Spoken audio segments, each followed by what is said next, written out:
અમેરિકામાં એક તરફ ઇલીગલ ઇમિગ્રેશન અને મોંઘવારીની સમસ્યા વકરી રહી છે, તેવામાં હોમલેસનેસની સમસ્યા પણ વધી રહી છે. શુક્રવારે સરકાર દ્વારા જાહેર કરવામાં આવેલા ડેટા પ્રમાણે 2023ની તુલનામાં 2024માં હોમલેસ લોકોની સંખ્યામાં 18%નો વધારો થયો છે. US department of housing and urban development એટલે કે HUDના રિપોર્ટ પ્રમાણે 2024માં અમેરિકામાં હોમલેસ લોકોની સંખ્યા 7,70,000 પર પહોંચી ગઈ હતી. HUDએ 2007માં ડેટા એકત્રિત કરવાનું શરૂ કર્યું ત્યારથી આ સૌથી મોટો વાર્ષિક વધારો છે. 2021થી 2022ના સમયગાળાને આમે સામેલ કરવામાં નથી આવ્યો કેમ કે ત્યારે COVID-19 પેન્ડેમિકના કારણે ગણતરી સંપૂર્ણપણે હાથ ધરવામાં નહોતી આવી. આ રિપોર્ટમાં કહેવામાં આવ્યું છે કે હોમલેસ લોકોની સંખ્યામાં વધારો થવા પાછળ કેટલાક કારણો જવાબદાર છે, જેમાં એફોર્ડેબલ હાઉસિંગની શોર્ટેજ, શેલ્ટર ઈચ્છી રહેલા માઇગ્રન્ટ્સની સંખ્યામાં વધારો તથા કુદરતી આફતો જવાબદાર છે. કુદરતી આફતોના કારણે ઘણા લોકોને પોતાના ઘર છોડવાની ફરજ પડી છે અને તેના કારણે પણ બેઘર લોકોની સંખ્યામાં વધારો થયો છે. આ ડેટા જાન્યુઆરી 2024માં એક જ રાત્રે એકત્રિત કરવામાં આવ્યો હતો અને શેલ્ટર્સ, ટેમ્પરરી હાઉસિંગ અને અનશેલ્ટર્ડ સેટિંગ્સમાં રહેતા લોકોની સંખ્યાનો એન્યુઅલ સ્નેપશોટ રજૂ કરે છે. HUD અનુસાર બોર્ડર ક્રોસિંગને કાબૂમાં લેવાના સરકારી પ્રયાસોને જોતા આ વર્ષની શરૂઆતનો ડેટા સંભવતઃ હોમલેસનેસની વર્તમાન પરિસ્થિતિ દેખાડતા નથી. તેમ છતાં આ રિપોર્ટ અમેરિકાની એફોર્ડેબલ હાઉસિંગની દુર્દશાનું દુઃખદ પરિણામ દેખાડે છે. અંડરબિલ્ડિંગના દાયકાઓ પછી ઘરની ડિમાન્ડ સપ્લાય કરતાં મોટા પ્રમાણમાં વધી ગઈ છે, જેના કારણે 2024માં ઘરની કિંમતો રેકોર્ડ હાઈ લેવલ પર પહોંચી ગઈ હતી.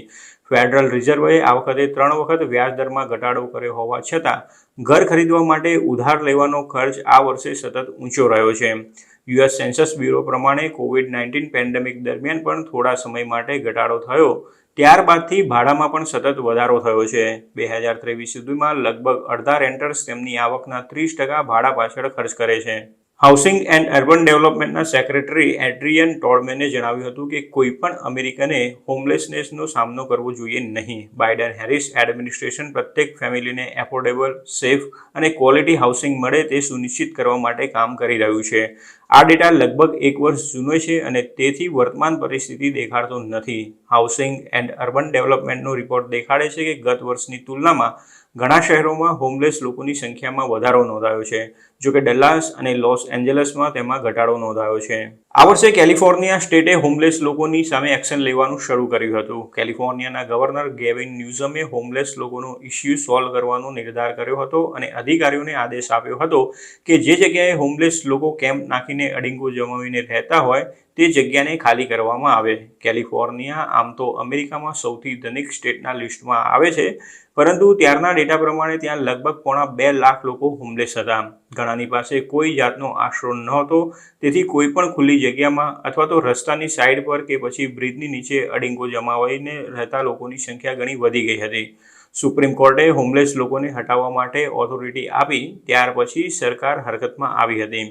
કેલિફોર્નિયામાં હોમલેસની મોટી સમસ્યા છે કારણ કે આખા દેશમાં આ સ્ટેટમાં હાઉસિંગના ભાવ સૌથી વધુ છે, તેથી લોકો ઘર ખરીદી શકતા નથી કે ભાડે પણ રાખી શકતા નથી. મોટાભાગના ગરીબો પાસે કોઈ શેલ્ટર નથી.